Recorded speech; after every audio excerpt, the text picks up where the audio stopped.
Elevators are meant to take us from one floor to another. Nothing more, nothing less. But sometimes, in those few moments of suspended travel, reality can twist into something unrecognizable. Some people have stepped into elevators only to encounter things they can't explain. Ghostly figures, time glitches, even complete disappearances. These aren't urban legends. These are real stories, told by those who survived them. So before you press that elevator button again, listen closely, because what happened to them could happen to you. Story 1. The girl in the service elevator. Marcus never believed in ghosts. Not really. He thought of them the same way most people did, as scary stories told around campfires or eerie clips shared on late-night YouTube rabbit holes. Nothing real. Just flickers of imagination. So when he took the night security job at Evermere Plaza, he barely registered the rumors whispered by the day staff.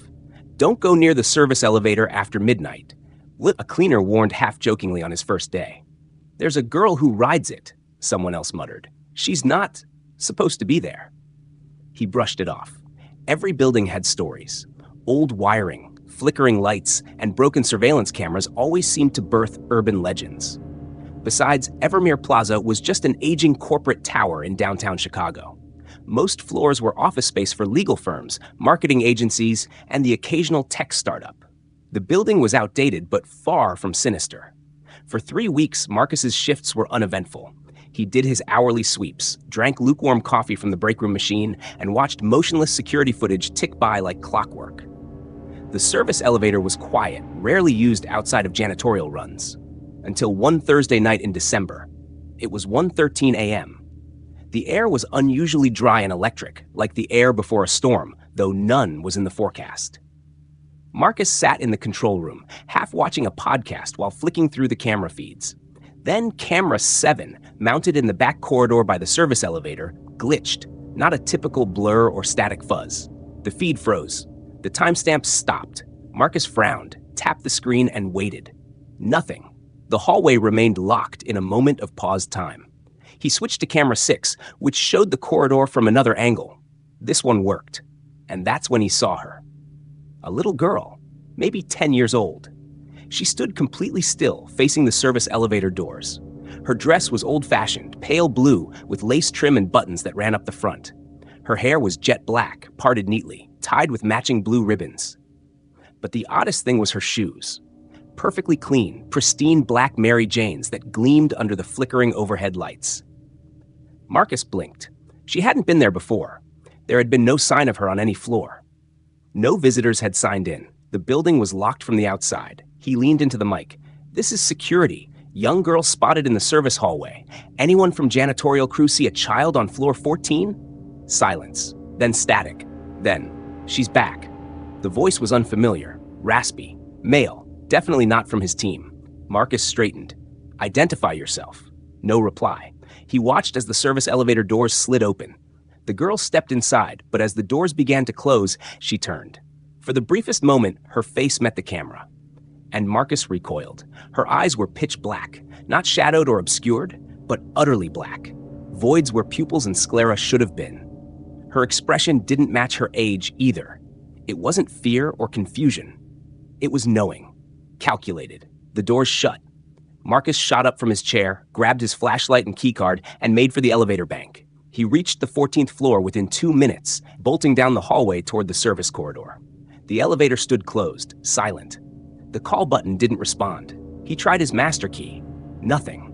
Then he noticed something written on the metal frame just above the buttons. Smudged red. Not quite ink. Not quite paint. 14 is where I left her. Marcus stepped back, his breath caught in his throat. He radioed dispatch again, requesting building maintenance to override elevator lock. Possible child inside service shaft. No answer. Then the corridor lights shut off with a snap.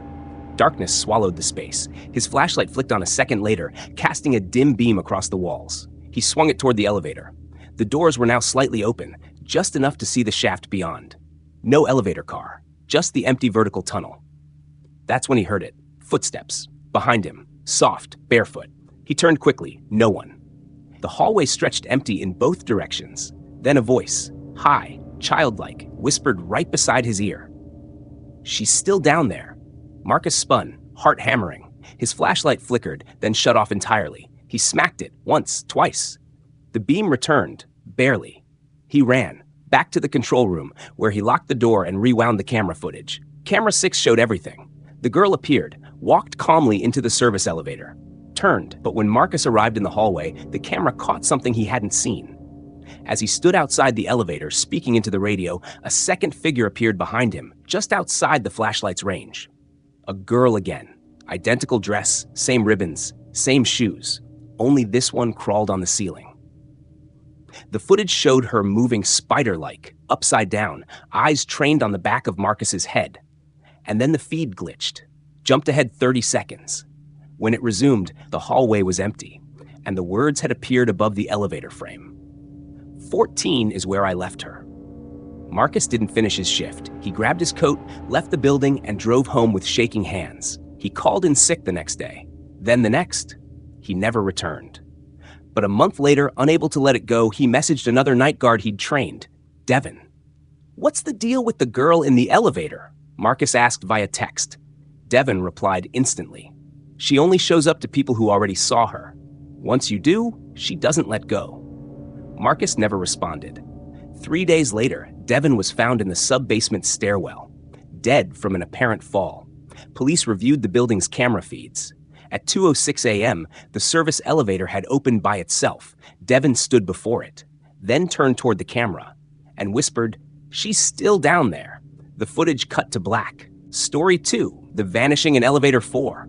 Isaac Chen had worked as a building technician for nearly 15 years. He'd fixed everything from burst pipes to failed HVAC systems, but Evermere Plaza, an aging corporate tower downtown, was different. Something about its bones felt wrong, especially around Elevator 4. There were 5 elevators in the tower. Elevators 1 through 3 handled the bulk of daytime traffic. Elevator 5 was the freight lift, rarely used except for moving office furniture or janitorial carts. Elevator 4 sat in the center of the bank, a strange placement, considering it rarely functioned properly. It glitched often, stopped between floors, or refused to respond to calls. Despite repeated inspections, no root issue had ever been identified. It was, as Isaac once called it, a mechanical black hole. He started keeping track in a small notebook. Over 2 years, there were 47 service requests filed on Elevator 4, almost double the number for any other lift. Most were logged between midnight and 3 a.m., which made no sense. The building was supposed to be empty during those hours, except for night staff. One night, in early March, Isaac was called in for an emergency override failure. Elevator 4 had stopped responding entirely and was stuck on floor 17 with no one inside. Security confirmed the elevator lights were flickering on the feed, but the doors remained shut. Motion sensors outside the elevator had also been triggered multiple times. Isaac arrived at the building a little past midnight. He nodded at the lone guard on duty, then made his way to the 17th floor. The hallway was silent. Carpeted floors muffled his footsteps. The air felt cold, too cold. When he reached Elevator 4, it looked normal. The display above the door glowed a faint orange, 17, but the call button was dead. No response, no light. He pried open the maintenance panel and attempted a manual override. Click, whir, then silence. Suddenly, a soft ding echoed. The elevator doors slid open. It was empty. The lights inside were off, just darkness swallowing the interior. Isaac raised his flashlight, shining it into the shaft. Nothing appeared out of place. Then, he stepped in. As soon as his foot crossed the threshold, the doors slammed shut behind him. The interior lights blinked once, then flickered out. He hit the emergency button. Nothing. No hum of movement. No indicator panel. Just a coffin of silence. Until the elevator began moving. But instead of the usual subtle shift of motion, it dropped, fast, uncontrolled. Isaac braced himself, gripping the handrail, heart racing. He counted the seconds in his head. 1, 2, 3, impact. But there was no crash. The elevator stopped, smoothly. Then the lights flickered back on, and Isaac saw the floor indicator. 31. His stomach twisted. Evermere Plaza only had 30 floors. He stepped out slowly, emerging into a hallway he didn't recognize. The air was heavy. Walls were gray, stained with moisture and something darker. The lighting above him buzzed, one bulb flickering erratically. The entire floor felt abandoned. No signage, no office plaques, just a series of doors, identical, unlabeled. He called out. No answer. He walked slowly, passing door after door, his boots echoing slightly on concrete tiles. Every door was shut tight, except the last one at the end of the hall. It was opened by a crack.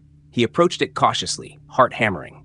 "Hello?" he called. No response. He pushed it open. It revealed a small office, dusty, untouched, a desk, a broken chair, and on the far wall, an elevator door. Not like the modern stainless steel ones. This one was old, bronze-plated, Art Deco trim, no floor indicator. Above it, etched in faded letters, Elevator 4. Isaac stepped back, confused. The same elevator? But this was impossible. As he turned to leave, he heard the door behind him creak. Footsteps. He turned. A figure stood in the doorway, a woman, dressed in a 1970s-style office skirt, her hair done in a high bun. Her skin was pale, her blouse soaked with something reddish down the front. Her eyes were wide, unfocused, but she was staring directly at him. "Have you seen the elevator?" she whispered. Isaac couldn't speak. "The one that took us," she said. "It doesn't go down. It goes beneath." Then she vanished. No sound, no wind, just gone. Isaac stumbled out of the room and back into the hallway. The elevator doors at the end of the corridor opened again, modern, familiar. Bright light poured from inside. He ran toward them and stepped in. This time, it was moving up. When he returned to the lobby, the clock read 3:12 a.m. Nearly 3 hours had passed. Security said he'd only been gone 12 minutes. He never touched Elevator 4 again. But a week later, he received a package at his home. No return address. Inside was a single VHS tape labeled March 8th, 3 a.m., Elevator 4. Isaac borrowed a player from a neighbor and watched the footage. The elevator was empty at first. Then, at 3:01, the doors opened on floor 17. He stepped inside. Then, nothing. For the next 10 minutes, the feed showed only static. But at 3:11 a.m., the feed returned. The camera, now inside the elevator, showed Isaac standing still, unmoving. Behind him, reflected in the mirrored interior, was the woman in the 1970s skirt. Her lips moved as if whispering. Then the tape cut out. Isaac moved out of Chicago 2 weeks later. But in Evermere Plaza, the call button for Elevator 4 still lights up randomly, even when no one's inside. And sometimes, very faintly, tenants say they hear a woman whispering behind the doors. "Have you seen the elevator that goes beneath?" Story 3. The Man Who Wouldn't Turn Around. Marcus Hall had been working the night shift as a janitor at the Halberton building for 3 years. He liked the solitude. 10 floors of quiet office spaces, clean hallways, the faint hum of vending machines, and the low static of fluorescent lights. It was boring, but it paid the bills, and the silence was a comfort after years of working in loud construction sites.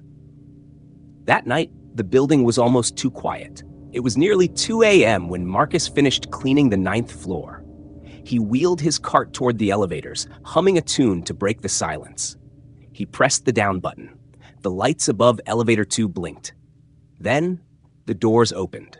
A man was already inside. He stood facing the back of the elevator, arms stiff at his sides, wearing a charcoal gray suit, shiny leather shoes, and a fedora that seemed oddly out of place in a modern office building. His posture was rigid, his head slightly tilted downward. He didn't acknowledge Marcus at all. Marcus hesitated. "Going down?" he asked, trying to be polite. The man didn't respond, didn't move, just stood there. Marcus felt a strange unease creep up his spine, but he stepped in anyway. Maybe the guy was just having a bad night. People were weird, especially in corporate offices. He pushed the button for the lobby. The doors closed. The elevator began descending. Marcus tried to ignore the tension pressing down on him. The man still hadn't moved, not a single twitch, not a shift in weight. Just facing the wall like he was, listening. They passed floor 8, then 7, then 6. That's when Marcus noticed something was wrong with the mirror in the elevator. It showed Marcus clearly. But the man? His reflection was blank. Not gone, but wrong. His outline flickered, like a bad rendering in an old video game. No facial features. Just a head-shaped blur under that fedora. Marcus stared. The elevator passed floor 5. Then the man spoke. "Don't turn around." His voice was dry, broken, like someone who hadn't used their vocal cords in years. Marcus's chest tightened. He hadn't turned. He'd been staring at the mirror, but he instinctively jerked away from the voice. The man hadn't moved, still facing the back wall, still perfectly stiff. "What did you say?" Marcus asked. No response. They passed floor 4. Then again, the whisper, "Don't turn around." Marcus felt sweat bead at his forehead. Something about the voice, it wasn't just a warning. It was a threat, a command. Like something terrible would happen if he disobeyed. The elevator passed floor 3. Marcus tried to look down at the man's feet. He wasn't standing on the floor. The man was floating, just 2 inches off the ground. His polished shoes hovered motionless in the air, casting no shadow. Marcus froze. "Who the hell are you?" he muttered, voice cracking. Still no response. They passed floor 2. Marcus reached for the emergency stop button, but his hand froze midair. In the mirror, the man's reflection suddenly snapped toward him. The real man didn't move an inch, but the reflection twisted, head rotating unnaturally, as if breaking bones to face Marcus directly. Its mouth stretched impossibly wide, a black void where a face should be. Then the lights went out, pitch black. The elevator jolted to a stop. Marcus screamed. When the lights flickered back on, he was alone.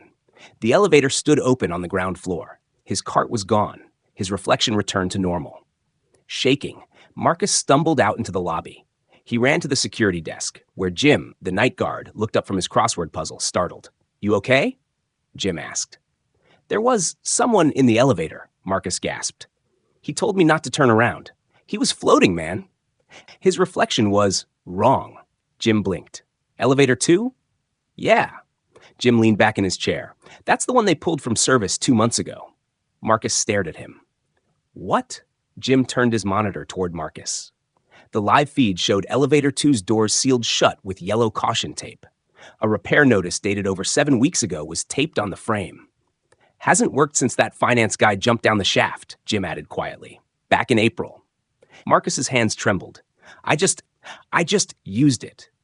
Jim looked at him like he'd lost his mind, but Marcus wasn't crazy. He checked his phone. The elevator ride had lasted exactly 66 seconds, a number that would haunt him later. From that night on, Marcus refused to take any elevator alone. He always carried a small hand mirror in his pocket, just in case. But sometimes, when he walked past certain glass reflections in the building, especially late at night, he'd catch a glimpse of a man in a fedora facing the wall, waiting.